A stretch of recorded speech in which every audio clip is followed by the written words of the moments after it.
Bonjour chers amis du signe du Scorpion. Alors j'espère que le son va être un petit peu meilleur. Je vous souhaite vraiment un très très joli printemps et un joli début d'été qui ne va pas tarder, paraît-il. Puisque là, vous le savez, pour l'instant, on n'a pas un super beau temps. Ça dépendra bien sûr du moment où vous allez voir cette vidéo. Nous allons nous retrouver pour votre mois de mai, avec un peu de retard et je m'en excuse. Quelques petits déboires techniques encore et toujours. Ça sera complètement réglé d'ici quelques temps. Pour l'instant, voilà. On va faire avec. Donc j'espère que vous voyez bien et que vous entendez bien. Surtout, nous allons parler juste pour introduire du tarot de François Joly, que vous ne connaissez pas encore pour certains, et avec qui j'aurai le plaisir, c'est un peintre, artiste peintre, avec qui j'aurai le plaisir de proposer une vidéo d'explication sur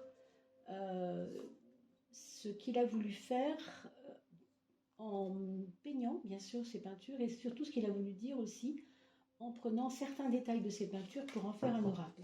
Donc on aura l'occasion d'en reparler. On va commencer par la coupe. Donc la coupe pour vous mes amis scorpions.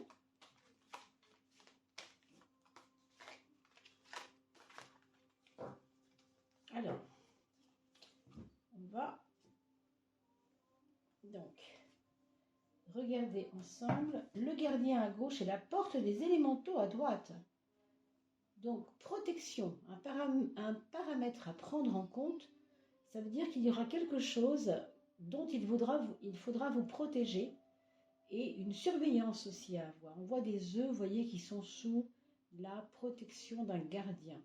Donc il y a un projet qui vous tient à cœur peut-être et que vous avez commencé à mener, qu'il faudra protéger. Quelque chose qui n'est pas du tout pour l'instant encore assez protégé, c'est ce qu'on vous dit. Hein. Et la porte des élémentaux. Alors la porte des élémentaux, le respect du monde invisible, visiter la face cachée, droit de passage.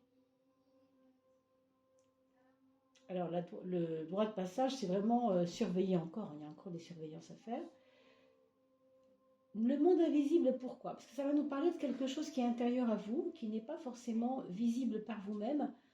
C'est comme si vous deviez vous découvrir vous-même, il y a quelque chose avec ça, comme si vous avez besoin de vous découvrir vous-même.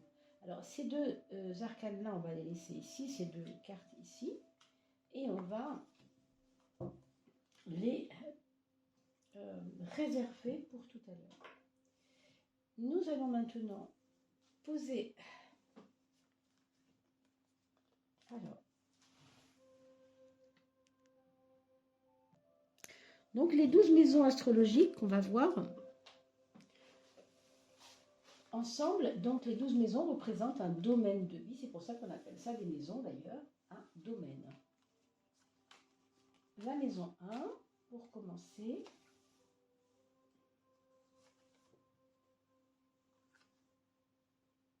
Alors,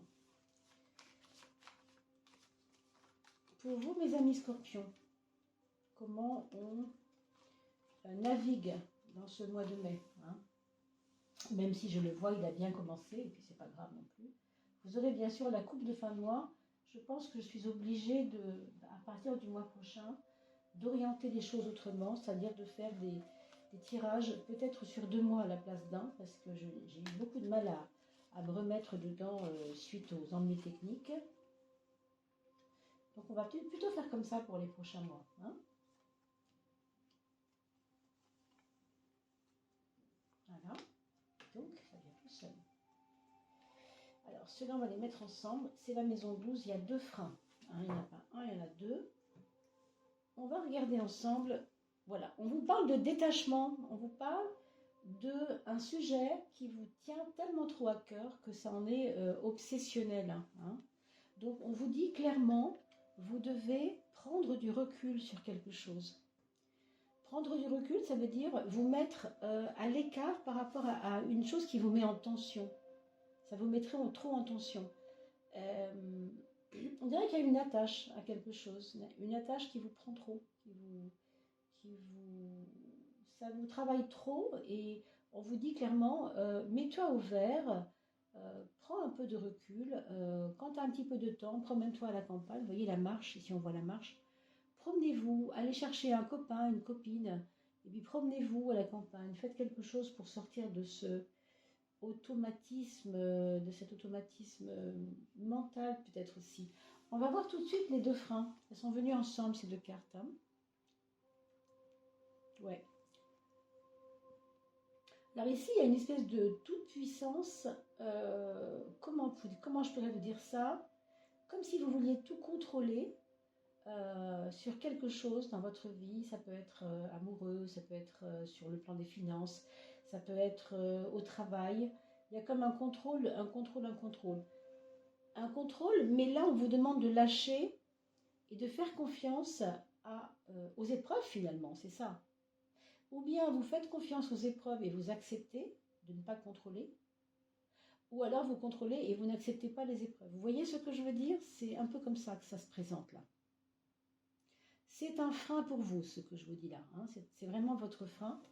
Donc c'est à vous vraiment de faire attention à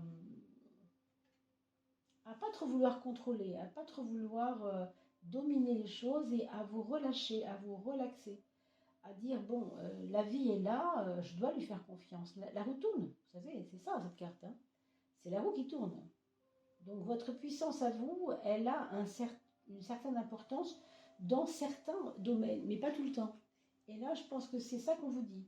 Tu ne peux pas lâcher si tu veux toujours contrôler. C'est ou l'un ou l'autre. Donc vraiment, faites confiance à la vie, hein, en la vie. C'est vraiment ici le message important à retenir, je crois. Alors, je regarde si c'est bien. Oui, vous voyez bien tout comme il faut. Superbe. Donc, on va regarder la maison 6, qui est la maison, on va dire, des choses pratiques. On a l'impératrice, bravo, ça c'est super. Avec ça, même si vous ne contrôlez pas la situation, vous allez quand même avoir un œil de surveillance. D'ailleurs, on vous le dit, chez vous, il y a un côté gardien. Vous veillez au grain. Ça, c'est plutôt bien. Mais vous voyez, il y a une différence, je trouve, entre veiller au grain, avoir peur de perdre, il y a un paramètre à prendre en compte, des choses à perdre, et en même temps, voilà, ne pas trop surveiller quand même au point de se rendre malade, quoi. Lâcher un peu quelquefois et accepter qu'on ne peut pas tout contrôler aussi. Mais c'est vrai qu'avec cette carte-là, je comprends. Je comprends que vous ayez envie de gérer votre vie comme vous l'entendez, de poser une pierre après l'autre, de prendre le temps. On vous dit quand même respect du monde invisible. Hein. Alors là, je fais appel à votre côté cartésien. Hein. Pour vous, les scorpions, il y a peut-être un côté trop rationnel en ce moment, pas assez élevé. Donc la porte des élémentaux, ça vous ouvre à tout ce qu'on ne voit pas, qu'on devrait voir, mais qu'on ne veut pas voir, qu'on n'a pas envie de voir, parce qu'on trouve ça pas assez matérialiste, pas assez rationnel, quoi. Vous voyez, c'est trop barré, entre guillemets, trop éthéré, quoi. Hein. Alors, comment peuvent vous aider les autres? Mais c'est magnifique, vous avez des amis près de vous qui sont là pour veiller sur vous au sens de bonne étoile, c'est-à-dire au sens de faire ce qu'ils peuvent pour vous faire comprendre des choses. Alors, ça se passe au niveau de votre sphère amicale, mais c'est en général aussi dans votre travail, dans votre sphère amicale. Il y a une protection. Il y a quelque chose autour de vous du domaine de la protection. On l'a vu ici avec la protection du gardien déjà. Hein. Vous ne devez même pas vous en faire en fait. Il y a des gens qui vous protègent, il y a des gens qui vous aident. Est-ce que vous ouvrez suffisamment? Là est la question. Pour moi, il y a une fermeture. Hein. Donc vous avez cette possibilité de vous ouvrir grâce à ces personnes qui vous ouvrent l'esprit, on va le dire comme ça, spirituellement parlant aussi. Mais vous, il y a un côté contrôle. Non, non, je veux contrôler, non, moi je veux savoir, je veux dominer ce que je dis, je n'ai pas envie de trop écouter les gens. C'est vraiment ça. Alors, méfiez-vous quand même hein, avec ça. C'est pas grave, il n'y a rien de grave. On fait tous nos expériences et puis si c'est pas compris, on aura les mêmes expériences pendant 1 an, 2 ans, 3 ans, 10 ans s'il faut, c'est pas grave. Mais si on le comprend maintenant, ça évite bien des problèmes. Donc vous savez où ça blesse pour l'instant, comme je vous ai expliqué. Voilà, la carte de l'amoureux. Alors la carte de l'amoureux, c'est intéressant. C'est un peu comme si vous regardiez et devant vous et derrière vous en même temps. Vous êtes à la fois coller, c'est pour ça qu'on voyait tout à l'heure une espèce d'attache qui doit se défaire, hein. Coller aux choses du passé, c'est-à-dire vous observez là où ça a fait mal, vous observez là où ça vous a blessé, vous observez là où vous avez pu vous blesser peut-être, les autres aussi, et vous observez en même temps que devant vous, il peut y avoir une nouvelle histoire. Vous le savez, vous le sentez, mais c'est devant vous, attention, ça n'est pas encore là, c'est pas dans les jours qui viennent, bien sûr. Alors, la porte des élémentaux, elle vous dit, regardez la face cachée. Moi, je vous dirais bien, regardez les signes. Si vous voyez deux petits cailloux blancs au milieu de deux cailloux noirs, par exemple, vous voyez ces deux personnes, c'est un signe pour vous. Ça veut dire que ouvre-toi, arrête de vouloir tout contrôler, tu as peut-être quelque chose qui va se passer au bout du chemin. Là, dans une semaine, 2 semaines, on ne sait pas. Hein. Donc, si vous vous fermez à l'invisible, si vous n'allez pas vers cela, ben, le droit de passage, vous voyez, le droit de passage ne va pas se faire. Vous devez passer du monde d'hier vers le monde de demain, vous-même, dans votre cœur. Alors, si vous avez vécu une histoire d'amour difficile, voilà, on est en plein dedans là. Hein, il y a un dilemme, on va dire. Hein. Je regarde le passé, mais le futur, ben, je ne le vois pas encore, donc c'est compliqué. J'aime mieux regarder le passé, puisque je l'ai déjà vu passer et que j'ai vu, hein, et je l'ai vécu. Alors que le futur, on ne sait pas ce que c'est. Vous voyez, donc, on a presque plus confiance aux douleurs du passé qu'aux surprises de l'avenir. C'est dommage. Donc là, vous allez avoir un choix à faire. Ou vous restez dans le passé, ou vous avancez. Clairement. Vraiment, là, je ne peux pas vous dire mieux. Pour certaines personnes qui sont en couple en ce moment, c'est pareil. Hein, il va y avoir des choix à faire. Qu'est-ce qu'on fait? Est-ce qu'on reste ensemble? Est-ce qu'on continue? Qu'est-ce qu'on fait? Est-ce qu'on déménage? On reste ici? Tu déménages? Tu as ton chez toi, j'ai mon chez moi. Vous voyez, il y a toutes ces questions. Il y a toutes ces questions qui sont là. Hein. Disons, pour l'amour, c'est un mois de questionnement. Voilà, au mois de mai, c'est un mois de questionnement. Vraiment, ça travaille dur quand même. Je veux dire, au niveau de votre réflexion. Ça, c'est pour les projets. Regardez comme c'est magnifique. Il y a des jolis projets, il y a des jolis projets. Alors, peut-être du voyage, peut-être de l'entente un peu plus qu'avant avec une personne en particulier. Il y a comme un retour vers la confiance par rapport à un projet qui vous tenait à cœur. Ça peut être relié à une personne, ça peut être relié à une personne de la famille aussi. Ça peut être relié globalement à des projets vraiment professionnels ou autre chose. Hein. Mais en tout cas, il y a un grand oui. C'est oui, vas-y, fonce, fais-le. Quoi, hein. La maison 4, le foyer. Là, il y a un peu de solitude. Là, il y a un peu de questionnement sur soi. C'est comme si vous étiez en mode je tourne en boucle avec mes émotions. Donc ça, méfiez-vous, c'est pas toujours très facile. S'il y a des enfants à la maison, ben, observez quand même s'il n'y a pas des chagrins aussi, s'il n'y a pas des chagrins à aider. Des personnes qui sont un peu dans la demande, dans le besoin. Regardons un peu cette maison 10, la maison du moi social. Vous voyez, pour vous, socialement parlant, même si les projets vont démarrer, les projets même de travail hein, aussi, hein, avec ça c'est possible hein, que vous ayez un nouveau travail bientôt. Là, avec le pendu, on vous dit quand même, attends encore un peu, c'est pas le moment. Ne te complique pas. Pour l'instant, reste comme tu es, c'est parfait, c'est bien. On ne peut pas envisager de changement tout de suite. Fais confiance à l'invisible parce qu'il va t'envoyer des signes. C'est simple. Hein. Allez, on va regarder le matériel. On a la justice, l'argent, donc c'est la justice ici, et le pape, la leçon. La leçon pour parler de votre infériorité par rapport aux choses matérielles. Comment vous recevez les choses avec la leçon. Pour moi, vous devez mettre à plat vos dépenses, essayer de regarder pourquoi des fois ça colle et c'est parfait, vous finissez le mois vraiment bien.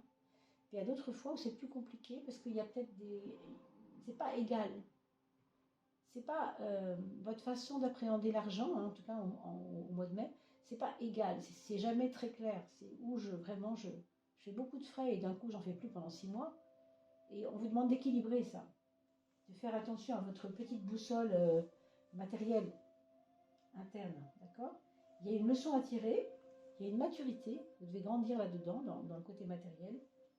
Il y a peut-être une nouvelle façon de gagner de l'argent, ou en tout cas un nouveau job, ou quelque chose qui va vous aider, je pense aussi. Hein. Et vous avez ici donc la maison 3, la maîtrise sur soi. Ça, c'est vraiment parfait par rapport à ce que je vous ai dit tout à l'heure quand on parlait de euh, réfléchir, ne pas s'emballer, de pas regarder tout le temps le passé et les douleurs qui font mal. Ça, avec la force dans la maison du mental, la maison 3, c'est exceptionnel. Surtout si vous avez la maison 3, vous voyez, il y a une inversion. La carte numéro 3 est ici, dans la maison du mental, et la maison 3, elle est en 6, donc elle est dans le côté travail, côté rationnel. Donc, vous vous libérez aussi parce que vous réfléchissez vraiment à ce qui se passe. Pour moi, c'est plutôt positif, oui. Ah bah oui, alors là, avec le soleil, qu'est-ce que vous voulez dire de plus? Je pense que vous allez avoir une fin de mois beaucoup plus agréable que le début. C'est-à-dire que vous allez comprendre, en fait, vous allez comprendre des choses. Des choses qui sont du domaine de la psychologie, peut-être avec la face cachée du monde invisible. Hein. Il y a peut-être des choses que vous allez comprendre. Alors, par rapport à une personne bélier, peut-être aussi, il y a peut-être des choses ici, on voit une espèce de bélier ici, hein, qui représente aussi le monde animal, les instincts. D'accord aussi, peut-être qu'il y a quelque chose avec les instincts qui vous interpellent, mais qui vous aident aussi, hein, parce qu'on est en train de parler quand même du soleil, là, de la maison 9, et de ce qui vous éclaire. Donc si les choses vous paraissent un peu brutales autour de vous, écoutez, au lieu de vous en plaindre, regardez-les en face et n'en ayez pas peur. C'est ça que j'ai envie de vous dire. Parce que c'est vraiment ça, il se passe quelque chose qui vous bouscule, mais qui est bon pour vous, qui vous fait grandir. D'accord?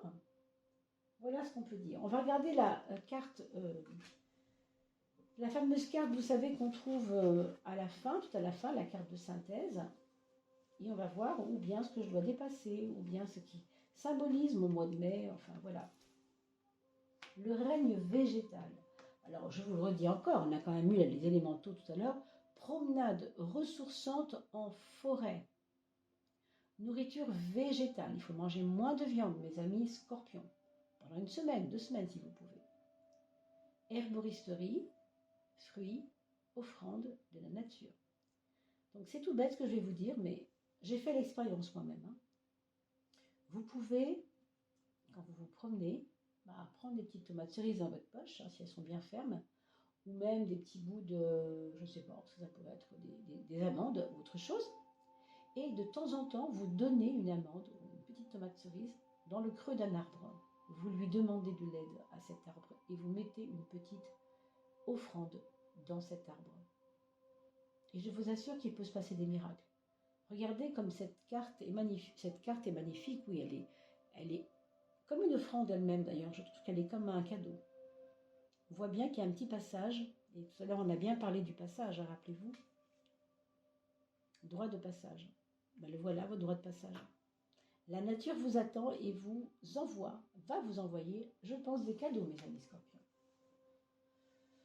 Voilà, c'est à vous de voir là où vous devez mettre de l'énergie ce mois-ci, même si on arrive bientôt sur le mois de juin. C'est pas grave, hein, ça va aller jusque-là. Vous le verrez dans le prochain tirage de toute façon. On va se retrouver pour la coupe, bien sûr. Et vous n'oubliez pas de liker, de partager, parce que sinon vous ne pourrez pas être tiré au sort. Je fais 4 heureux gagnants du fameux tirage au sort des 4 éléments, justement, quand nous aurons atteint les 3000 abonnés. Donc si vous vous abonnez, vous en parlez aussi aux autres, vous mettez un petit commentaire et je prendrai les personnes qui ont mis un commentaire, leur nom dans un petit chapeau, et je tirerai au sort 4 personnes.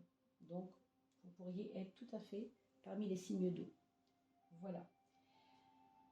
On va parler des enfants. Donc le premier enfant, c'est une personne qui se questionne énormément sur ce qu'elle fait, sur le sens que ça a et pourquoi elle a choisi telle option et pourquoi elle a pris cette option. Elle a pris maths alors qu'elle aime bien les lettres, pourquoi elle fait du dessin alors qu'elle est faite pour la sculpture. Enfin, je sais pas. Il y a comme ça des interrogations sur le pourquoi. Ce que je fais là, c'est vraiment pas très simple. Pour d'autres personnes, ce premier enfant, s'il est adolescent ou adulte, vit une triangulaire, c'est-à-dire qu'il y a 2 personnes dans son cœur, ça se peut, et il ne sait pas comment choisir. D'accord? Il y a peut-être de ça aussi un peu. Ou alors c'est elle ou lui qui est tributaire d'une personne qui a du mal à choisir entre 2 personnes. D'accord? Surveiller la santé au niveau du foie et de l'estomac pour cette personne-là. Pour le deuxième enfant, on a une personne qui est plutôt confiante dans la vie, plutôt bon, qui est plutôt dans un moment de sa vie où elle a plus trop envie, on va dire, de se compliquer l'esprit, plutôt de faire confiance. C'est plus relâcher la pression, accepter l'adversité, même quand ça va pas. Vous allez la voir vous dire, oui, bon, écoute, c'est pas grave, maman ou papa, mais c'est pas grave, ça se dépasse. Ce que je vis là, c'est pas dramatique, il y a pire que moi, vous voyez. Elle va pas en faire un drame, quoi. Ça va être elle va être un petit peu là-dedans. Qu'est-ce qu'elle va vibrer? Ça va être plus la liberté de penser et c'est pas grave si ça marche pas comme je veux. Voilà, ce genre de choses. Alors le troisième enfant, c'est quelqu'un qui va se remettre au sport, qui va se remettre à bouger, qui va vouloir repartir au cours de piscine. Il va vous demander, voilà, peut-être avec vous d'ailleurs, de faire quelque chose avec vous. Quelque chose, une activité quelconque. Je sais pas, du yoga, quelque chose qui fait du bien au corps. D'accord? Il peut y avoir aussi des projets avec d'autres personnes pour du travail, avec ces personnes-là, troisième enfant. Quatrième enfant, alors là c'est merveilleux, on n'a même pas à s'en faire pour lui. Il va toucher du doigt le succès. Je ne sais pas en quoi, mais il y a du succès dans l'air. Voilà ce qu'on peut dire pour résumer. Voilà mes amis scorpions, n'oubliez pas de liker et de partager pour faire partie des personnes qui seront tirées au sort au bout de 3000 abonnés. Je vous dis quant à moi, n'oubliez pas de mettre un commentaire pour que je puisse piocher et mettre votre nom dans le chapeau. D'accord? C'est essentiellement les personnes qui font un petit commentaire qui seront tirées au sort. Donc même si c'est pour me dire juste bonjour, c'était parfait, ou merci pour votre tirage, moi ça me va très bien. C'est vraiment juste que j'ai votre nom à mettre dans le chapeau. Voilà mes chers amis scorpions, portez-vous bien d'ici là, on se retrouve pour les mois suivants. Et avant, on aura la coupe des éléments, bien entendu. À bientôt!